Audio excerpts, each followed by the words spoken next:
In one winter, a high school admission guide addressed to my son arrived at our home. Unbelievable. My son, Samuel, passed away 7 years ago. When I called the school, they only told me to come in. Is this some mistake, or am I falling for a scam? Even though I had these thoughts, the pain of losing Samuel had been haunting me, and I found myself heading to the school on the designated day. There, I learned an unbelievable truth. I'm Emily, 42 years old. I started working at my dream publishing company right out of college. I've been an editor for 20 years now. People often think editing is a glamorous job, but it's actually really tough. 2 years ago, I became the editor-in-chief of a popular women's magazine. I've finally gotten used to the new responsibilities, but I'm busier than ever. The truth is, I never wanted to be so consumed by my work, let alone become an editor-in-chief. I'd been turning down the offer to take the role for about 5 years. The reason? Samuel.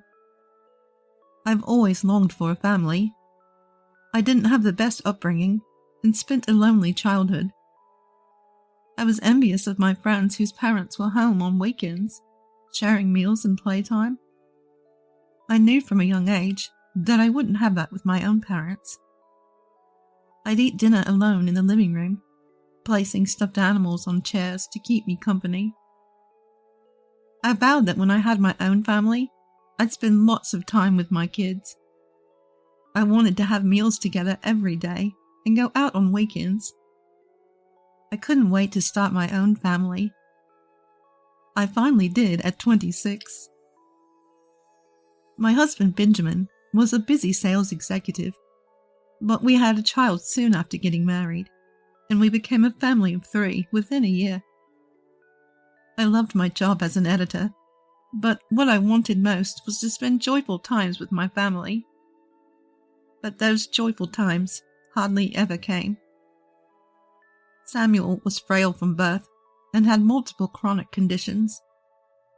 By the time he was 8, his health had deteriorated significantly, and he was frequently in and out of the hospital. He fought his illnesses bravely. Thanks to a supportive work environment, I managed to balance my job with spending time with Samuel. I thought about quitting many times, but the high medical bills made it difficult. Our life revolved around supporting Samuel's fight against his illnesses. Samuel's medical condition causes various things to happen, even on holidays or at night. Benjamin grew increasingly stressed and less discreet about showing it. Eventually, he stopped coming home and rarely visited Samuel in the hospital. We initially tried to talk and even argued about our family, but Benjamin didn't change. So I spent even more time in the hospital room, not wanting Samuel to feel lonely. I just wanted us to be a good family, even if it was just Samuel and me. My wish was in vain. Samuel never made it to his 13th birthday. He passed away a week before it.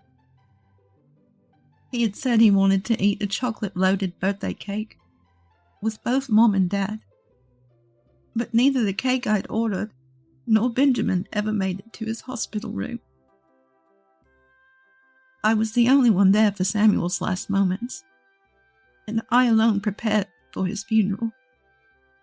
Benjamin claimed he was busy with work and barely showed up for the funeral. Seeing Benjamin uncomfortable at the service, I felt nothing anymore. Once again, I gave up on the idea of family. Shortly after, I became the editor-in-chief. I had always prioritized Samuel, but considering my career, the previous editor-in-chief nominated me.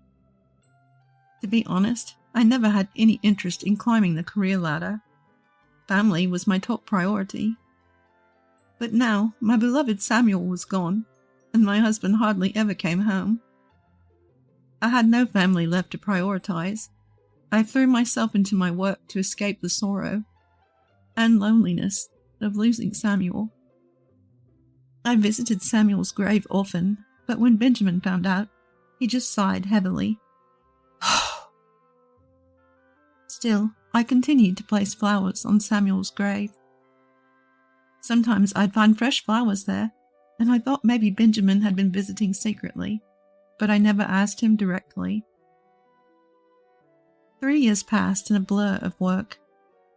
I had gotten used to the overwhelming busyness, but when I thought about life outside of work, I felt an irrevocable loneliness. Then one day, something unbelievable arrived at my home. A high school admission guide addressed to Samuel, who had passed away 3 years ago.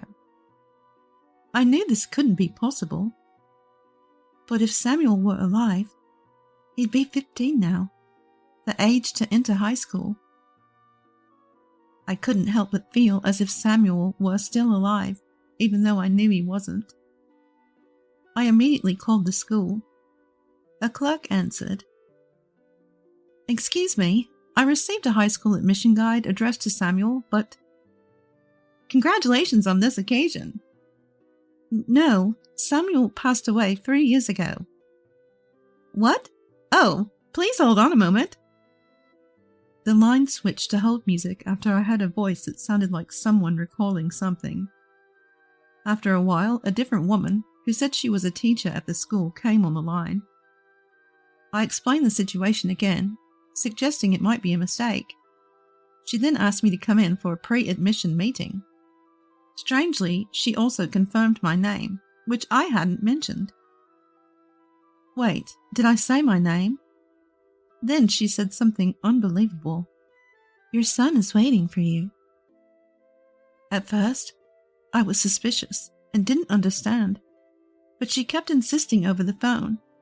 I started to feel as if Samuel were really alive. I knew Benjamin would think I'd lost my mind if I told him, but I agreed to go to the school. I knew it was impossible, but I couldn't help wanting to see even a shadow of Samuel, who was gone. On the day of the pre-admission meeting, I walked through the high school gates. "Are you Miss Emily?" The woman who greeted me had the kind voice I'd heard on the phone. "Thank you for coming today. Please, this way." She led me to the parent-teacher conference room. In the room sat a young boy, probably in middle school. His profile, before he turned to face me, eerily resembled Samuel, and it took me aback. "Nice to meet you. My name is Mason. Sorry for the surprise." "So, we are meeting for the first time, aren't we? You do look a bit like Samuel, but you're not him." "I apologize for the deception. I'm not your son, but I am Benjamin's son." His shocking words left me speechless. He then explained that he was the child of Benjamin and his mistress. I had suspected that Benjamin was having an affair. He was never home, and our relationship was strained. But to find out he had a child from a common-law marriage was beyond shocking. Before I knew it, tears were streaming down my face. Of course, I felt sadness for myself, but I also felt sorry for Mason's situation. Actually, I knew about his circumstances. We have an academic test for a class placement for new students. That's when he told me about his situation, and that he knew about you.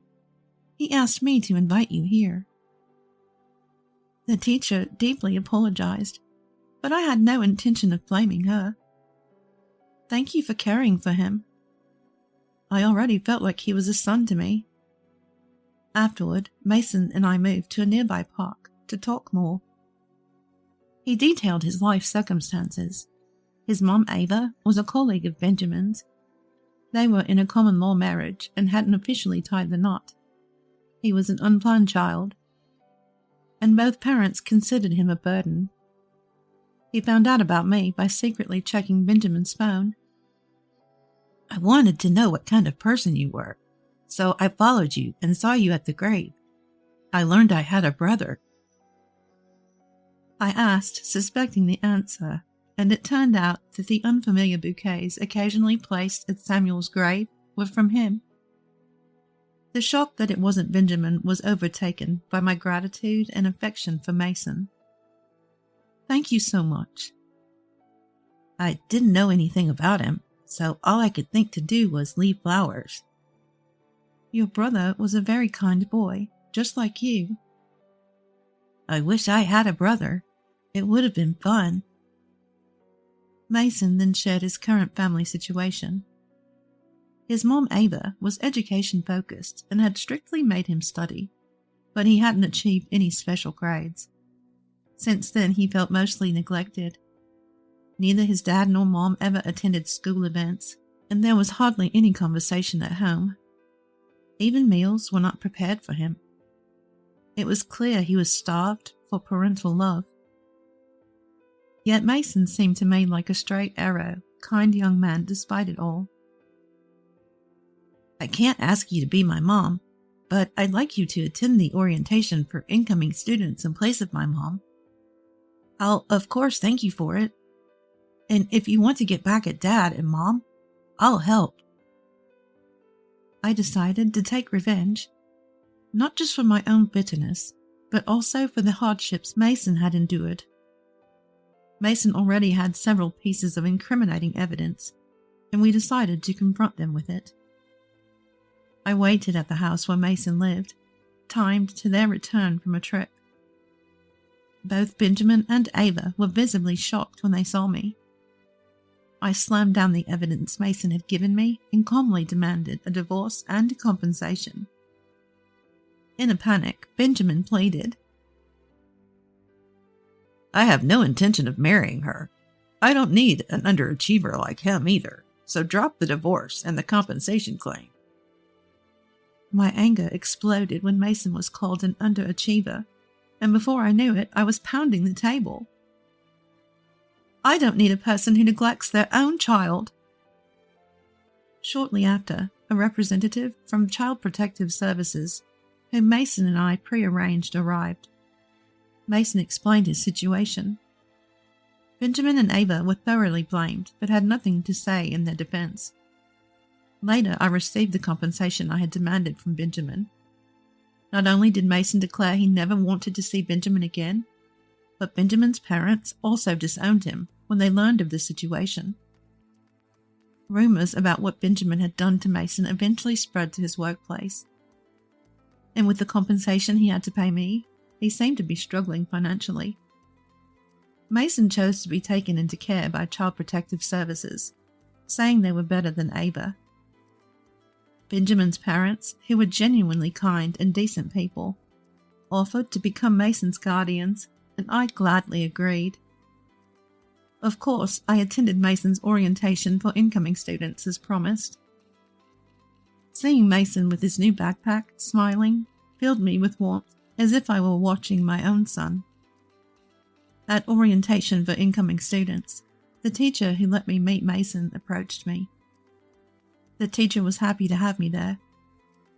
I imagined that this is how it would have been if Samuel were alive. Not just Samuel, but both Samuel and Mason, smiling together. If it weren't for Mason, I might still be drowning in loneliness and work.